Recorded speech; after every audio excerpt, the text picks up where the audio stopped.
जय गुरुदेव। जिंदगी जिले जरा चैनल में आप सबका स्वागत है।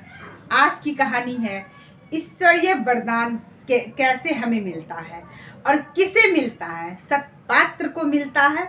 अब सत्पात्रता और वरदान दोनों का क्या संबंध है, तो चलिए मैं कहानी के माध्यम से आपको बताती हूँ। एक गांव में एक लकड़हारा रहता था। बेचारा बहुत ही गरीब था। उसके पास बस एक लोहे की एक कुल्हाड़ी थी, जिससे वो जंगलों में रोज जाता था, सूखी लकड़ियों को काटता था और बेचता था। हाट में जो पैसे मिलते थे उससे वो अपने दाल रोटी नमक रोटी का गुजारा उसका चलता था। एक दिन वो जंगल गया, वो लकड़ी काट रहा था। उसकी कुल्हाड़ी हाथ से छूटकर बगल में बह रही नदी में चली गई। बेचारा बहुत परेशान हुआ और रोने लगा। वो नदी के किनारे बैठ करके अपनी किस्मत को भी कोसने लगा कि एक ही कुल्हाड़ी थी, वो भी चली गई। वो भगवान से प्रार्थना करने लगा, प्रभु अगर आप हो तो मेरी विनती सुन लो और मेरी कुल्हाड़ी मुझे वापस कर दो, क्योंकि मेरी जिंदगी और रोजी रोटी का बस एक यही सहारा है। नदी से देव एक निकले। उन्होंने कहा, क्यों रो रहे हो? तो उन्होंने कहा, आपकी नदी में मेरी कुल्हाड़ी चली गई है, कृपया आप मुझे वो वापस दे दे। मेरे जीवन जीने का बस एक वही सहारा है। तो देव ने कहा, ठीक है। देव नदी में गए और उन्होंने एक कुल्हाड़ी निकाली। वो चांदी की कुल्हाड़ी थी। लकड़हारे ने कहा, नहीं, ये मेरी कुल्हाड़ी नहीं है। तो देव कहे, ठीक है। देव फिर नदी में गए और उन्होंने एक सोने की कुल्हाड़ी निकाली, लकड़हारे को दिया कि ये लो।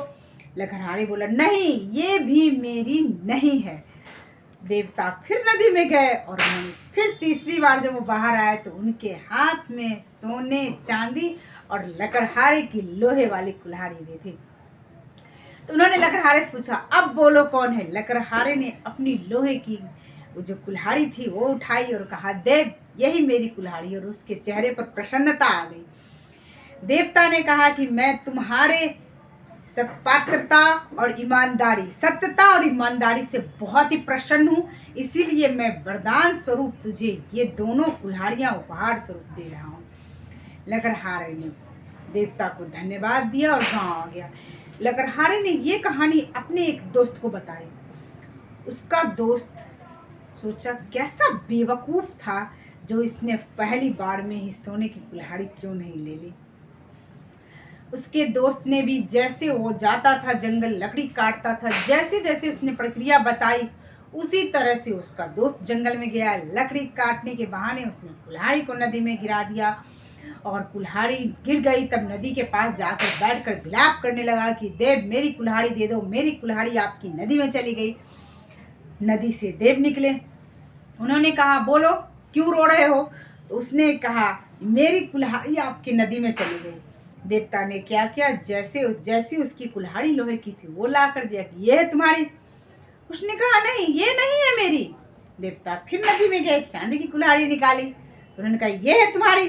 तो कहता, नहीं, ये भी नहीं है। तो उन्होंने सोने की निकाली। अंतिम में तीनों कुल्हाड़ी लेकर आए। उसने क्या किया, अपने सोने की उठा ली। उसने सोने की उठा ली और अपनी कुल्हाड़ी छोड़ दी। देवता ने क्या किया, दोनों कुल्हाड़ियों के साथ ही दोनों कुल्हाड़ी सोने चांदी और उसकी लोहे की कुल्हाड़ी के साथ भी अदृश्य हो गए। उन्होंने कहा कि झूठे कपटी और मक्कारों को कभी ईश्वरीय वरदान नहीं मिलता है। सत्पात्र को भी वरदान मिलता है जो सच्चाई और ईमानदारी के रास्ते पर चलता है। इस कहानी से हमें एक सीख मिली है, अगर हम सच्चाई के रास्ते पर चलेंगे, सत्पात्रता अपने आप में विकसित करेंगे, तो ना चाहते हुए भी ईश्वर हमें अपना वरदान जरूर देंगे।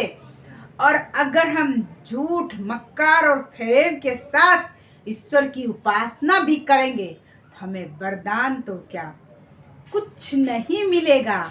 आज की कहानी से हमें यही सीख मिलता है कि सच्चाई और सत्यता के जीवन में कितना महत्व होता है। चलिए आज की कहानी यही खत्म। जय गुरुदेव।